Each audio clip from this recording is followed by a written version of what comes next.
Hola a todos, el día de hoy nos encontramos grabando otro episodio de nuestro podcast Cryptocean y estoy muy emocionado porque este episodio lo estamos grabando en más que nada menos que en esta increíble ciudad de Nueva York. Así que medio se ve aquí un poco los edificios, pero estamos aquí en la Gran Manzana, donde pues vemos Wall Street, vemos aquí a toda la gente que trabaja en hedge funds, los grandes bancos. Y que si vamos a hablar el día de hoy también con Paulo, un gran amigo mío que ahorita se va a presentar y les va a contar un poquito de su gran experiencia en el mundo de las inversiones. Y vamos a hablar un poquito de todo lo que está pasando en la economía, en El Salvador, en el mundo cripto, cómo lo ven los hedge funds. Así que súper contento y emocionado de arrancar este episodio de Cryptocean. Así que, Pablo, te dejo a vos para que te presentes un poquito, contés un breve resumen de quién es ¿Quién soy yo? magnífico inversionista Muchas gracias. y del océano cripto. Muchas gracias. David, un gusto tenerte por acá. Como cuenta David, estamos en Nueva York. Pues para contarles un poco de quién soy yo, yo siempre he tenido pasión por las inversiones. Estudié en Estados Unidos la licenciatura. De ahí trabajé en una firma de consultoría de economía. Después saqué la maestría en Toronto, específicamente en Portfolio Management e Investment Banking. Trabajé, por ejemplo, para un banco de los 5 bancos grandes de Toronto, que es Scotiabank. Después traté con un amigo y tratamos, porque estuvimos un tiempo, pero realmente no seguimos en eso, de manejar un small hedge fund. Al final era como un garage style hedge fund, con dinero de friends and family. Y de último... ¿Eso más o menos como en qué año fuimos? Eso fue, mira, lo del hedge fund fue más o menos entre el 2013 a 2014. No, perdón, fue 2014 a 2015 y después del 2015 al 2016 estuve manejando todo lo que es research de capital markets para un fintech company que se llama Miter, donde miraba, sí, todos los productos desde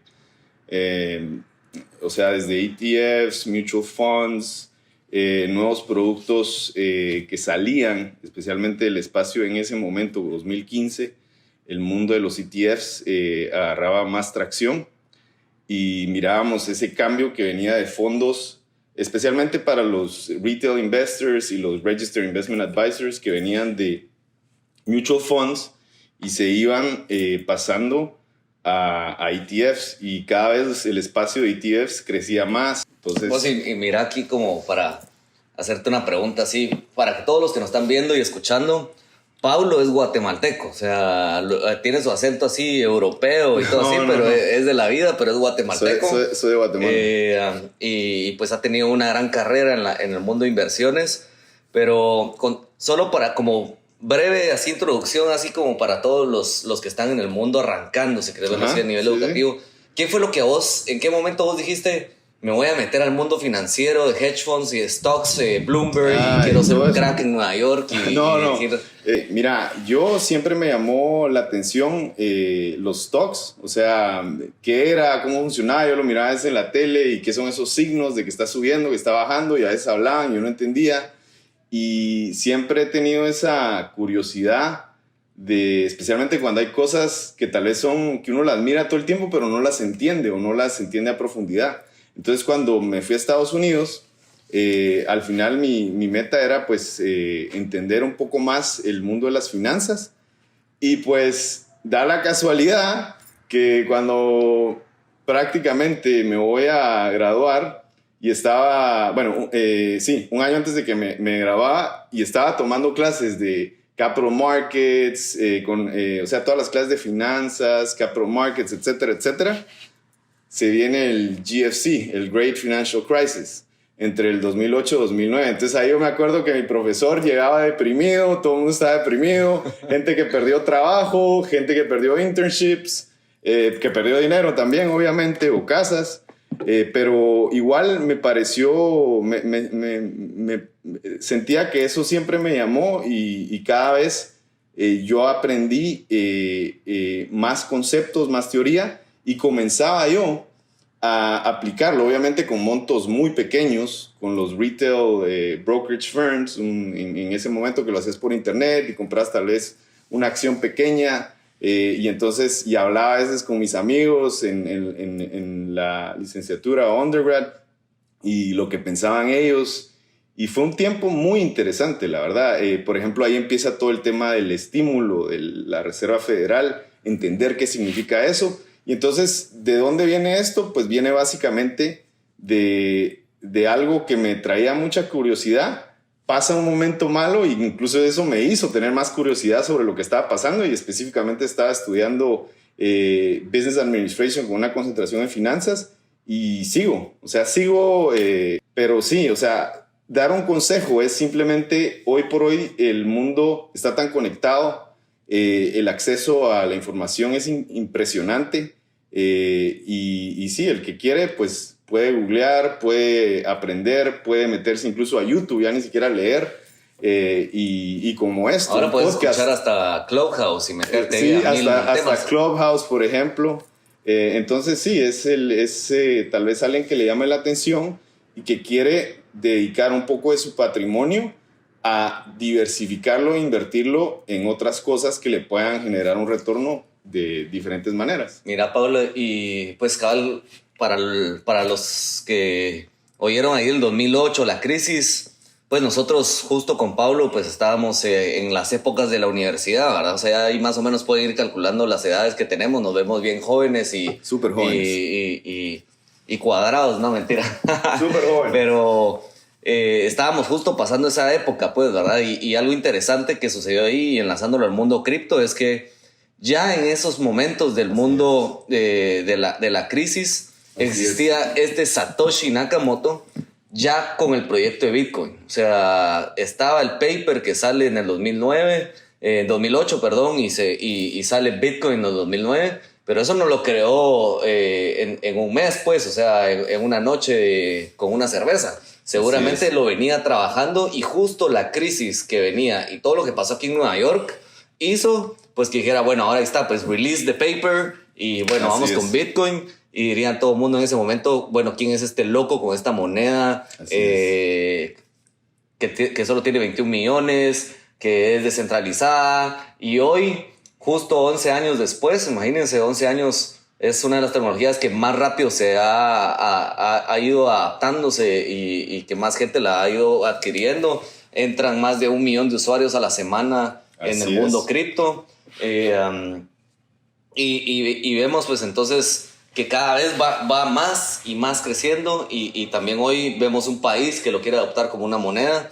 Y vos en esas épocas, ponete, ¿en qué momento vos escuchaste por primera vez de Bitcoin y las criptomonedas y entraste a decir, bueno, vamos a comenzar a aprender qué es este nuevo vehículo, si querés verlo? Sí, buenísima pregunta. Mira, yo la primera vez que oí fue en el 2013. De ahí lo comenzaba a oír con un amigo, comenzaba a sonar. De ahí en el 2014, precisamente vine a Nueva York y estaba, creo que se llamaba Bitcoin Magazine, me la dieron. O sea, estaba yo por Wall Street, me la dieron y dije, bueno, Bitcoin, ok, voy a ver.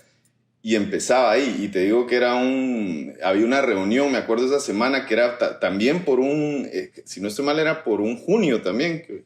Y ahí empiezo como a oír un poco más, estaba por Nueva York, de ahí regreso a Toronto, y tengo un amigo, que por cierto, que él habla español, y él es canadiense, y se llama Jonathan Horowitz, que si oye esto, pues le mando un saludo, y él se acordará de esto, que él también trabajaba en ese momento para el banco que yo estaba trabajando. y él me habla, mira, has oído de todos estos temas de blockchain, has oído de estas tecnologías, y a mí me da curiosidad. Entonces había un grupo que se llamaba Decentralize en Toronto, y ahí se juntaban todos los miércoles en la noche a hablar de la tecnología, de Bitcoin, de otras monedas. Y te estoy hablando que más o menos, si no estoy mal, era el 2013 o era el 2014. Y súper interesante, pero era algo que era difícil. O sea, hoy como lo miramos hoy, pues ya todo esto ha cambiado y ya uno lo puede realmente digerir más fácil, entender. Pero en ese momento era como, bueno, ver al futuro o ver al abismo y realmente pintar una realidad hacia adelante. Entonces, yo me acuerdo que él me llevó y me daba mucha risa porque todo el mundo que iba ahí eran developers con tenis, o sea, súper remote workers que no les importaba la apariencia. Yo era banquero en ese momento, él también. Vos vivías en corbata. Vivía en corbata, con saco, llegábamos y éramos, ¿y estos quiénes son? Y incluso ahí, te doy el dato, conocí una persona que ahora probablemente no le podría hablar. Pero en ese momento, creo que hasta le hice una pregunta, pero si ustedes saben, ahí el founder de Ethereum es canadiense, Vitalik, y él llegó a eso, pero en ese momento obviamente no era lo que es hoy. Y así, imagino, y estoy seguro que conocí otras personas muy interesantes, que no me acuerdo los nombres, pero que hoy probablemente son personas importantes, gurús de ahí. Pero mira, ahí fue un momento que hablando de, bueno, ¿cómo me meto? Entonces vine yo y con un poco de mis ahorros. ¿Compraste tus primeros 10,000 bitcoins? No, qué bueno fuera. Compré 40 bitcoins, me acuerdo yo. Y bueno, los dije, los voy a tener ahí. ¿Y te recordás más o menos a qué precio costaba en ese momento, no? Eso era 2014, como unos $100, ¿o no? No, era más. Eran como, si no estoy mal, 300 y pico. Los compré, o sea, no todo de junto, pero sí más o menos fueron 40. Y me acuerdo que si no estoy mal los vendí en el 2016, que fue una de las peores decisiones de mi vida. Pero en ese momento yo pensé que como había hecho casi 100%, dije yo, bueno, o sea, en 2 años... ya estás, dijiste vos. Sí, o fueron 2 años, 1 año y medio, dije, qué inteligente soy. Pero hoy, parado en el 2021... digo, qué bruto fui. Y hubiera dejado por lo menos un par ahí. Pero... hubieras comprado unos 100 y los dejas hubiera ahí, comprado unos... Sí, o sea, ¿cómo te digo? Pero yo oía muchas cosas y al final dije, bueno, o sea, uso este dinero y lo pongo en otro lado. Y al final si no estoy mal, eran como $10,000. Hice $10,000 y para mí fue un éxito. O sea, ahorita serías un pulpo en el océano de las criptomonedas. Y pasaste en ese momento a hacer nada. Nada, así es, nada. Pero eso nos pasa a todos. No. Mira, y pensándolo así, vos que te vivís manejando en el mundo de las stocks, los bonos, oro, plata, ¿por qué cripto hoy? O sea, ¿por qué hoy un institucional debería de pensar en cripto o por qué le debería llamar la atención? Pues hemos visto que ya hay grandes que dieron ese paso, ¿verdad? Y que tal vez son los que te abren la puerta y te dicen, mira, si yo también puedo, vos también podés. Así es. Square, todas estas gentes. Sí. Pues mira, yo pienso que al final se hace un nuevo asset class, que al final lo puedes ver como moneda, lo puedes ver como también un commodity. En el caso, digamos, a mí me gusta usar una simple analogía. Yo hoy como miro a Bitcoin en el mundo de la tecnología, es como el oro en el mundo, digamos, el que vivimos en el día a día. Cuando pienso en Ethereum y otras tecnologías que son tal vez un poco más sofisticadas, pienso tal vez como el petróleo, que puedes hacer un vaso plástico, que te puede servir para hacer combustible, que puedes hacer otras cosas. Entonces ahí, digamos, en Ethereum con el tema de contratos, por ejemplo, entonces yo creo que se crean estos asset classes. Es impresionante cuando uno lo analiza, pero que ya hoy por hoy, si lo miramos simplemente con Bitcoin, ya ha pasado 10 años, más de 10 años, perdón, y para mí, la prueba más fuerte fue el 2020, con una pandemia donde hubo un sell-off precisamente el 23 o 24 de marzo, que fue uno de los puntos más difíciles para la bolsa, pero también se traslada a otros activos o clases de activos, y que haya sobrevivido el 2020 y que hoy haya agarrado esta fuerza y esta magnitud es impresionante. ¿Y qué significa entonces para institutional investors? Por ejemplo, yo trabajo con una institución, o sea, podría decir soy un institutional investor.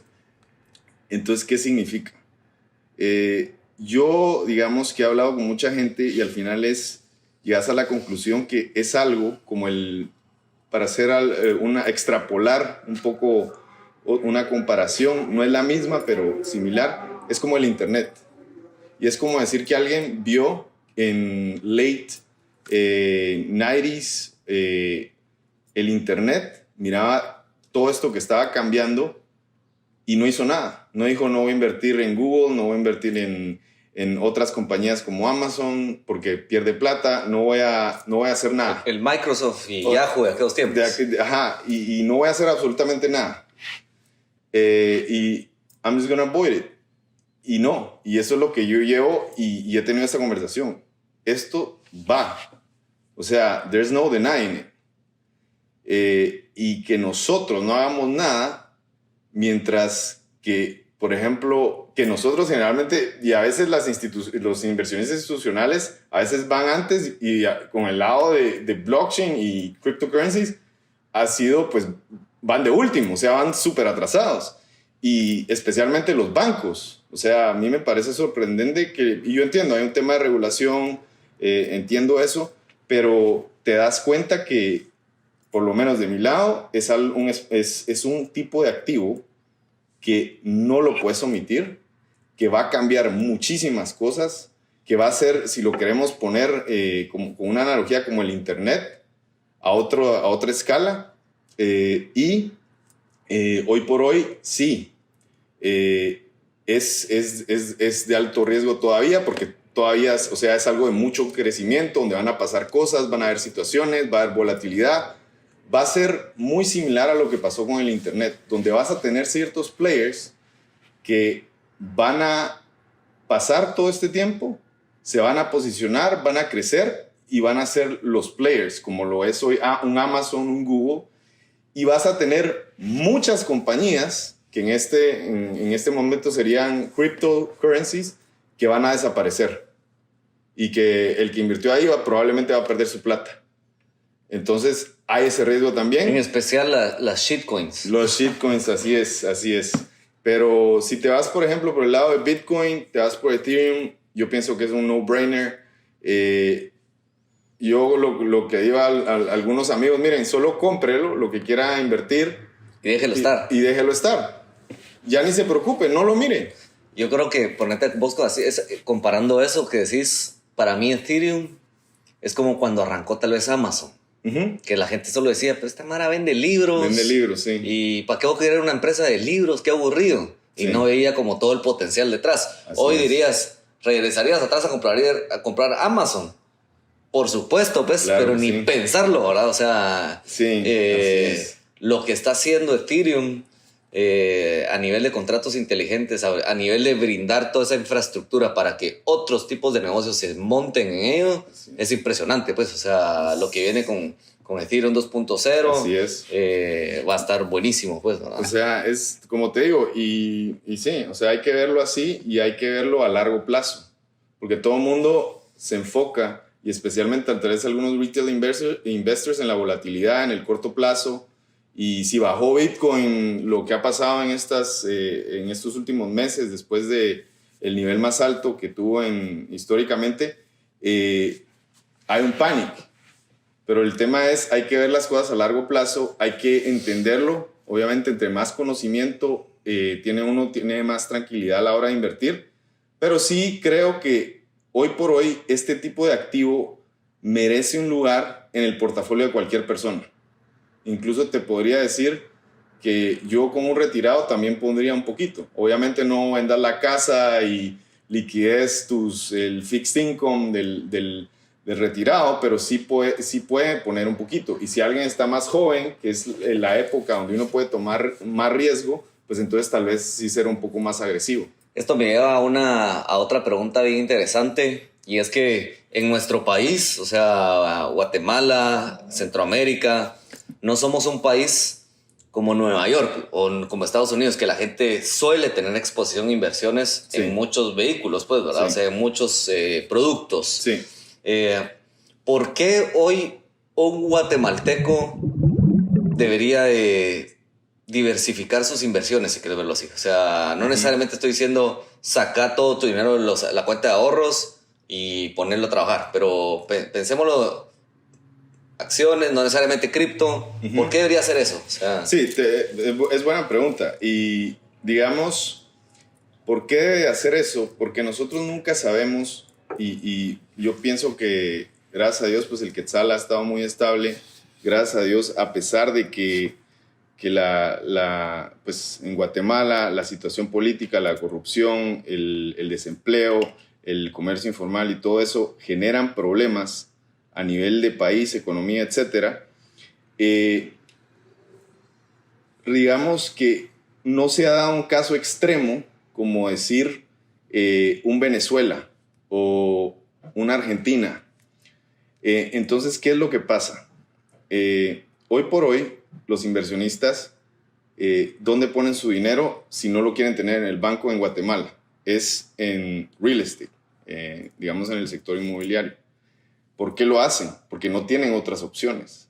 O sea, un inversionista que tal vez sus assets o su cantidad de patrimonio no es tan grande, no puede ir a una banca privada, con bancos en Estados Unidos o digamos en Miami, que lo hace alguna gente. Entonces, ¿qué pasa? No tienen acceso a eso y hoy por hoy concentran su patrimonio para que, digamos, algo tangible, por todo lo que ha pasado con algunas instituciones que han quebrado, financieras que han quebrado en Guatemala, y entonces lo buscan de una manera, pero al mismo tiempo, lo que a veces tal vez no miran, y que esto es la oportunidad, si tú me lo preguntas, es que el country risk exposure, o sea, el riesgo de país Guatemala, lo siguen teniendo. Ya sea que lo tengas en el banco, ya sea que lo tengas en un apartamento, en una casa en Guatemala o en una finca. O sea, ese riesgo lo seguís teniendo. ¿Qué pasa cuando te des la oportunidad de invertir y diversificar tus activos a otro tipo de riesgos? Que no son locales, hablando específicamente de Guatemala. Tenés esa diversificación, pero tenés ese acceso a inversiones que tal vez, por ejemplo, si el Quetzal, que no ha pasado, y por eso digo, tal vez no es el mejor ejemplo, pero si el Quetzal se devalúa y tenés Bitcoin, entonces puedes tener ese contrapeso. Si fuese un peso mexicano. Ajá, si fuera, digamos, ¿qué ha pasado? ¿Qué ha pasado, verdad?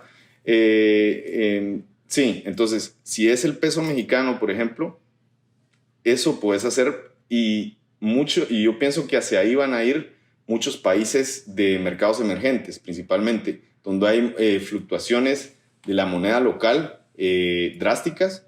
Entonces, mucha gente va a decir, bueno, el dólar lo maneja al final a factores macros, es la Reserva Federal y la política fiscal, ¿verdad? Del gobierno.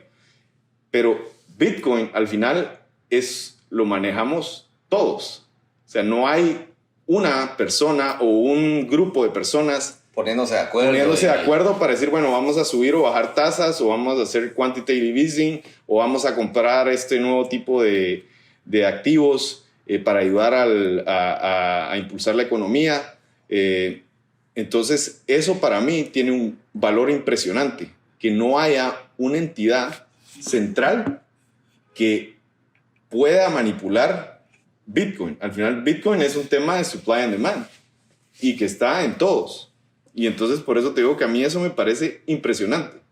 Entonces, por eso tú me decís, bueno, ¿por qué un inversionista debería enfocarse en otros activos? Pues yo digo, miren, o sea, no se queden solo con un tipo de riesgo, no se concentren, Porque lo peor que puede hacer uno es concentrarse solo en una cosa. Ok, si las cosas salen bien, excelente.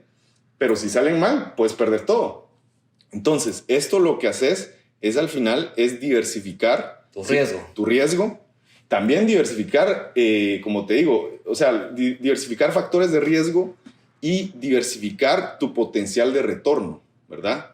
Eso para mí es lo atractivo, ya sea que lo haces con Bitcoin comprando acciones de Amazon o lo haces comprando otros ETFs, pero que puedas hacer un poco tu portafolio para mí me parece excelente. O sea, creo que el que pueda hacerlo, que se tiene que educar un poco más y comenzar a hacerlo poco a poco y perder el miedo, porque a veces la gente se queda en lo que ya sabe y dice, bueno, yo me quedo aquí porque ya lo sé y como lo otro tal vez no lo entiendo o es nuevo, no me quiero meter. Pero hay que perder un poco ese miedo, hay que educarse y al final hay que tratar de ver hacia adelante y ver que al final esto es como cualquier otro tipo de activo y la diversificación es siempre buena. Mira, y justo lo que vos decís, porque tal vez hace 10 años era más difícil para los individuos entrar aquí a la bolsa, ¿verdad? O sea, adquirir acciones en Wall Street. O sea, una acción no es tan sencillo de comprar como Bitcoin, por ejemplo. O sea, con $5 no puedes comprar Amazon. Sí, así es. O sea, tenés que tener al mínimo $3,300 más o menos, con eso cuesta la acción. Y con eso compras una acción. Hoy el mundo cripto te da la posibilidad de invertir desde muy bajo. Pero también, o sea, por lo que entiendo de la lección que nos estás diciendo aquí debemos de invertir en distintos lugares para diversificar tu riesgo, diversificar tu retorno, estar de cierta manera un poco más seguro. Mucha gente a veces lo que le sucede a los individuos es que se van mucho por las noticias, ¿verdad? O sea, vamos a comprar acciones y como ahora existe Robinhood, vamos con Robinhood. ¿Y qué compras? Tesla, NIO, todas las acciones que todo el mundo está tuiteando. Y por cierto, compro un poco de Doge porque como es la acción, la criptomoneda más popular y Elon la está tuiteando, pues esa es el futuro Bitcoin, ¿verdad? Sí. O sea, ¿qué le dirías vos a esa gente que sí está haciendo lo que vos estás diciendo, pero se va por noticias de tweets, si quieres verlo así? Sí, yo creo que al final, ahorita estamos en un momento donde realmente hay una euforia por invertir. Y esto se ha dado a pesar de que cuando yo lo miro hace un año o un poco más de un año, cuando se dio la pandemia, digamos, hablábamos en ese momento de una recesión, de una depresión que se podía venir, pero hoy por hoy, como los bancos centrales han emitido tanta liquidez al sistema, llámese la Reserva Federal en Estados Unidos o el ECB en Europa, y aparte la política fiscal que se dio con Trump y ahorita con Biden, entonces todo el mundo tiene mucho dinero, digamos en el sentido de que las instituciones, tanto por ejemplo si lo miramos en Estados Unidos, las personas individuales pues les han dado sus cheques ¿verdad? Y entonces incluso ahora les pagan más porque los wages han subido, etcétera, etcétera. Y entonces, ¿qué es lo que pasa? Se ha dado que la gente, digamos, hubo un momento, y yo lo viví, hubo un momento en marzo donde todo cae, ahí por el 23 o 24 de marzo. De ahí, pues, cerramos marzo, un mes difícil, cae todo. Y de ahí comienzo yo a ver el tema de retail investors y que cada vez se vuelven más importantes.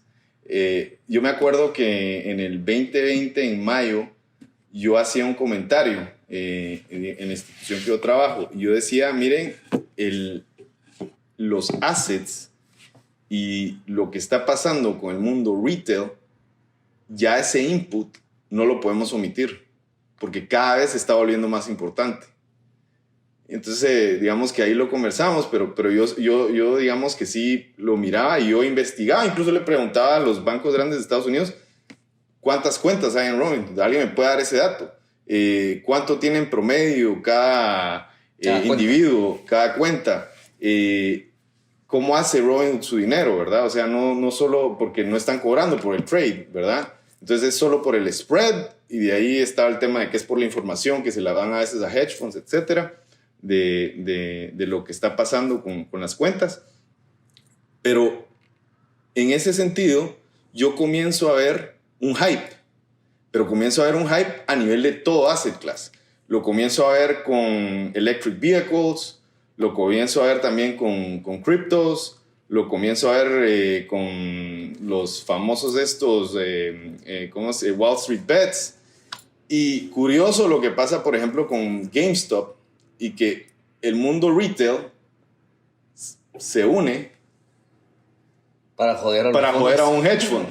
O sea, fue increíble. O sea, yo pensé que eso no lo iba a ver yo, pero fue increíble. Entonces ahí estaba cabal digamos, la respuesta a mi tesis que yo decía, digamos, en mayo, los retail investors cada vez tienen más poder, tienen más acceso. O sea, antes no existía Robinhood, tenías que ir con un online brokerage account. O sea, estoy hablando de hace más de 10. Ameritrade. Estaba, por ejemplo, bueno, está Charles Schwab, Scottrade, que lo compró TD Ameritrade, E-Trade. Entonces, cada vez, o sea, yo miraba que esto iba. Y cada vez me daba risa porque yo tengo algunos conocidos un poco mayores que yo y tienen hijos que están en el colegio, en la secundaria, y estaban hablando de comprar acciones. Y estaban hablando de sí, voy a comprar esta acción y por Robinhood y voy a hacer esto.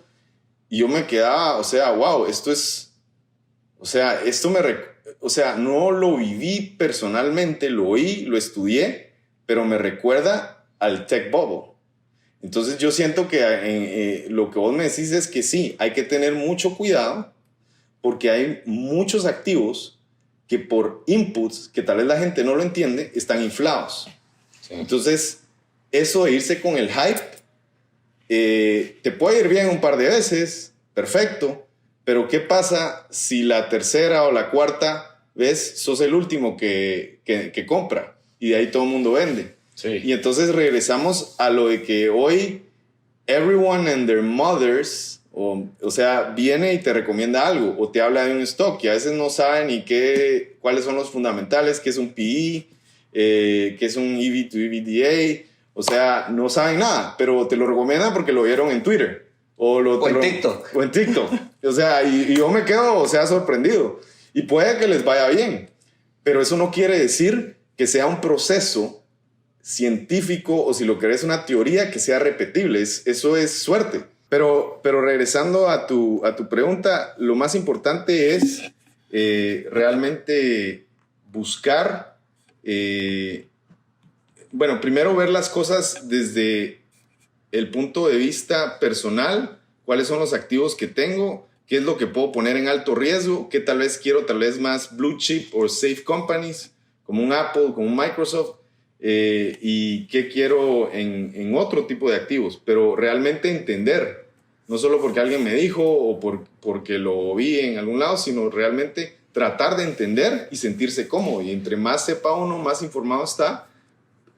Yo pienso que al final se traslada en mejores decisiones a largo plazo de inversión. Buenísimo. ¿Cómo ves ahorita vos el panorama mundial? O sea, sabemos que se está imprimiendo trillones de dólares, sí. Trillones. Todo el mundo dice la inflación viene, la inflación viene, sí. La inflación viene. Vos lo mencionaste que todo el mundo está recibiendo su cheque acá. Yo he escuchado, o sea, he visto amigos míos, o sea, que viven en Miami, que no necesitan ningún cheque, o sea, no necesitan cheque. Sí. Y dicen, vos es que acabo de venir a Miami, como está la pandemia, no podía viajar, voy a cambiar mi cheque de $6,000. Es como $6,000 de un cheque por no hacer nada. Por no hacer nada, o sea, sí. Ni lo necesitabas, o sea, tal vez caminando aquí vemos más gente, tal vez sí necesitaba, sí, pero claro. Aquí fue parejo. Entonces... Sí. Tiene que tener una consecuencia, pues, o sea, ¿cómo ves vos el panorama global? Global, ok. Pues mira, es una pregunta difícil de responder, pero yo te voy a decir, o sea, mi opinión. Hoy por hoy estamos en un sistema que se venía comentando hace 2 años, que es precisamente lo que está haciendo Estados Unidos, que le llaman MMT, que es Modern Monetary Theory, que es prácticamente imprimir dinero, porque al final vos si necesitas pagar algo, puedes imprimir más dinero. Pero el tema es qué pasa cuando eso cambia y tal vez ya no sos el reserve currency of the world? ¿O qué pasa si realmente ya no puedes ser solvente? Al final, toda deuda, ya sea que la pagás o haces default y te declaras en bancarrota. O sea, ahí es como funciona tanto para corporaciones como para sí, corporaciones, gobiernos, individuos, etc. Entonces, ¿dónde creo que van las cosas? Mira, hoy yo siento que estamos en un super hype. Todo está extremadamente caro, porque cuando uno analiza la teoría y uno mira, bueno, risk-free rate, ya haremos el benchmark rate, que es como podríamos agarrar el tesoro de Estados Unidos a 10 años, que está súper bajo, a 1.5. A mí en la universidad me enseñaban que el risk-free rate era por lo menos 3. O sea, y eso ya era muy bajo. Y en algunos lugares, por ejemplo, como Alemania, es negativo.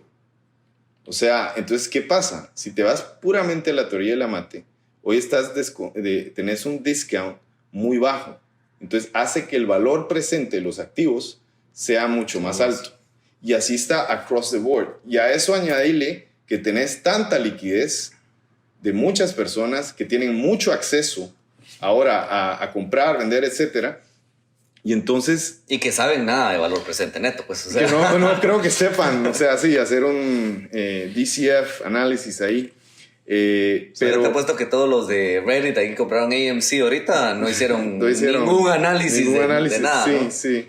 Pero no, al final yo pienso que digamos, hay mucha... Mira, a mí no me gusta extrapolar el pasado para tomar decisiones en mi presente y en el futuro, pero hay muchas cosas que suenan muy similares.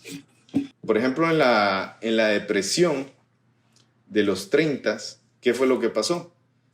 Antes de eso estaban los Roaring Twenties. Todo subía, el mercado subía. El que te ilustraba los zapatos antes de 1930 te recomendaba stocks o te hablaba de esos stocks. De ahí vino una depresión. No estoy diciendo que venga una depresión, pero está dentro de las probabilidades. Hoy, como hay tanta liquidez, los benchmark rates, que al final es digamos, el Tesoro de Estados Unidos, el Fed Funds Rate, los bonos o las tasas de interés de cada país en la Unión Europea, en Inglaterra, etcétera, en Japón, son tan bajos. Y hoy la política monetaria de Banco Central ha cambiado totalmente y son tan bajos que todo está tan caro y eso afecta a todo nivel, desde bonos hasta criptos incluso, o sea, todo está, te digo, o sea, puede afectar. Y no es que diga porque si tú me lo preguntas a nivel personal, para mí, Bitcoin tiene que subir por el tema de limited supply y cómo funcionan las curvas de demanda y oferta. O sea, es un activo muy interesante donde para mí tiene que subir. O sea, there's no way que... Pero lo que yo digo es que otros activos están muy caros. Y esa es la realidad que vivimos. Te digo, para mí mi trabajo lo hace 10 veces más difícil. Yo antes podía comprar fixed income o bonos, generaba el 4%, bonos investment grade, un maturity no tan, un maturity no tan largo, o sea, un vencimiento no tan largo, mediano.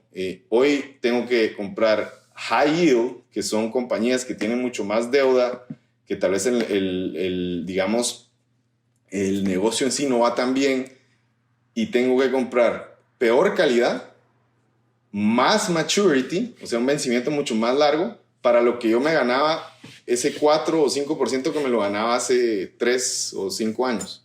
Y lo mismo con las acciones. O sea, hoy vos mirás digamos, los target prices para el S&P y están muchos por debajo de donde está hoy el S&P. O sea, el S&P dicen que va a terminar el año más abajo. Y muchas acciones que, por ejemplo, tal vez tuvieron que quebrar, que no quebraron. Un caso es AMC. O GameStop. Entonces, mi tema es ese. O sea, aprendamos de la historia. No digo que todo se repite igual, puede que esto continúe, o sea, este rally puede que continúe, que fue lo que pasó en los 20s, los Roaring 20s. O sea, vino una pandemia, siguió y después vino y 10 años después vino una depresión. Entonces puede que esto siga varios años. Ahora, el tema de lo que me preocupa macro es, bueno, todo está muy caro, todo está inflado en precios, pero hay un tema que yo comienzo a sacar en diciembre del 2020 y es la inflación. Eso sí me da miedo a mí. La inflación a mí es, si me preguntas qué me quita el sueño, es la inflación. Porque no sabemos si va a ser algo transitorio por el tema de supply chain disruption que se dio por la pandemia o si es algo que se va a quedar long term. Y esa es la pregunta que todo el mundo se está haciendo. Y yo me acuerdo que yo hablaba en diciembre y yo decía, miren, para mí, y va más o menos de la mano, si las tasas suben, que la Reserva Federal, por ejemplo, solo controla el Fed Funds Rate, pero no el 10-year Treasury. Eso es un tema de supply demand a nivel global y eso es lo que controla que la tasa de 10 años se mueva para arriba o para abajo. Eso no lo puede, al menos hoy todavía no lo controla el Fed, puede que cambie. Pero la otra es qué pasa si hay inflación. Y esa inflación que se queda. ¿Por qué? Porque hoy vos mirás los restaurantes acá, que hay, por ejemplo, Help Wanted, o que ahora están pagando de 12 a 15 dólares la hora. Ese cambio de 12 a 15 dólares la hora, en un año no lo puedes regresar. No le vas a decir a tu empleado, mira, ahora te voy a pagar 12. Cabal. Entonces, eso es algo que queda permanentemente. Entonces, ese es el problema, que ver qué pasa con la inflación. Y si hay inflación, el Fed va a estar en un issue muy difícil, porque ahí es decir, bueno, ¿de qué me muero? ¿De hyperinflation si se da? ¿O de subir tasas de interés para que la inflación no se me vaya de las manos? Pero igual me voy a pegar. Por algún lado te tenés que desangrar. O sea, de igual me va a golpear, me va a meter un cachimbazo. O sea, va a ser una o la otra. Entonces, te digo, eso es a nivel macro, es eso, la inflación, todo esto que ha pasado y ver cómo termina la historia. Por ejemplo, en septiembre termina lo de los cheques, ¿verdad? Y a ver qué pasa con el mercado laboral, qué pasa con el participation rate, y ahí qué pasa con los activos. ¿Será que la gente deja de comprar casas? ¿Será que comienza a vender acciones porque necesita ya dinero? O vender criptos o Bitcoin porque necesitan liquidez. O sea, eso se traslada a todos los activos. Y algo para todos los que están ahorita viajando y se están viniendo a vacunar y están comenzando a ver eso, desen cuenta de esos detalles. O sea, sí es impresionante que tú vas en la calle, estás en Texas, estás en Miami, estás en Nueva York y en todos lados dice, se contrata gente, se contrata gente, se contrata gente. La gente no está queriendo trabajar, creo yo, pues, o sea... No. No es que no haya trabajo, porque sí hay un montón. Trabajo, ahorita ya se está... Ya vayan a Miami, esa vaina no hay, ahí no existe el COVID. O sea, ya todo, hay fiestas, hay restaurantes, hay todos lados. Entonces todo el mundo está regresando ya la economía está comenzando a rodar, si quieren verlo así. Entonces se necesita empleados, pero la gente no quiere trabajar porque está recibiendo un cheque, pues. O sea, dice, ¿para qué me voy a ir a trabajar a matarme si igual me mandan el cheque? Sí, y mucha gente está ganando más con ese cheque que lo que ganaba antes trabajando. Que es, o sea, pero sí, como vos decís, el día que te cortan el cheque, vas a decir, bueno, vamos a vender mis acciones de GameStop, vamos a vender Dogecoin y probablemente Bitcoin y tal vez otras acciones que tal vez la gente que sí sabía estaba metiéndose ahí, pues puede ser. Puede ser, sí. Vamos, y otro punto también que puede afectar, digamos, en los siguientes meses, y esto, como te digo, al final todos los asset classes de una u otra manera están conectados, puede ser el tema de los impuestos. Si suben, por ejemplo, el Capital Gains Tax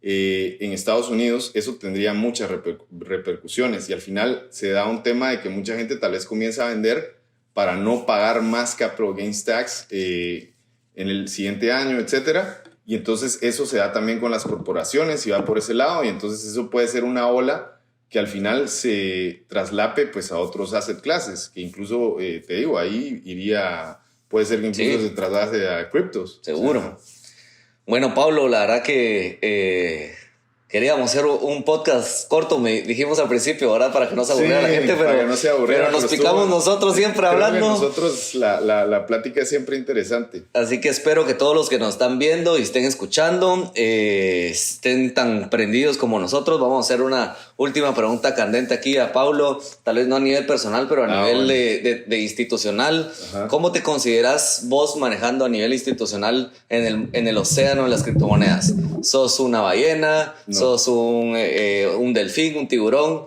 ¿Cómo lo ves? O sea, recordate que vamos a ver, un shark, yo sé porque tengo el chivo para ver, un shark son de 500 a 1000 bitcoins.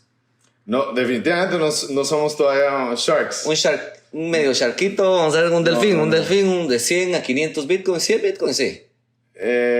Sí.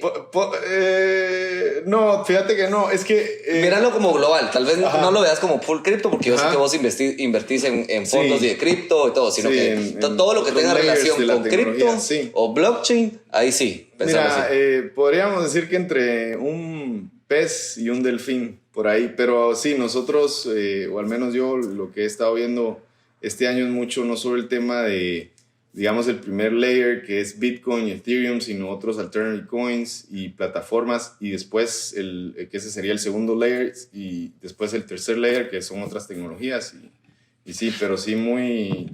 Sí, entonces para responder la pregunta... Un delfín de río. Un delfín de río.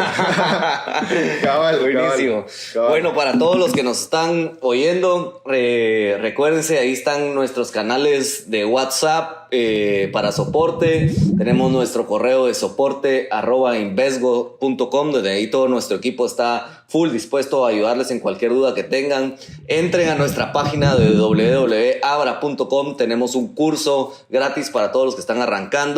Síganme en mis redes en Instagram como David Lee AW. Ahí van a tener un montón de IGTVs, tutoriales. Y si se quieren reír también conmigo, ahí estoy haciendo también TikToks chistosos. A veces tiro ahí mensajes educativos, pero de una forma más divertida. También sigan las redes de Abra GT en Instagram, Abra Guatemala en Facebook. Y tenemos un grupo de Telegram también para que se unan ahí, se llama Abra Insider. Nos pueden escribir en todos esos lugares donde les estoy diciendo que cuál es el link, y los agregamos con mucho gusto. Y listo, buenísimo, nos vemos en un siguiente podcast de CryptoOcean by Abra. Gracias, Pablo, buena onda. Un placer y saludos a todos. Inviertan, siempre infórmense, tengan cuidado, hagan su propio research, no se deben ir solo por los trends, pero tampoco dejen las cosas pasar, porque como les digo, hay cambios y los cambios van a seguir, y no quiere decir que sea malo, solo hay que adaptarse, informarse y ser parte de. Entonces, un saludo a todos. Gracias a todos.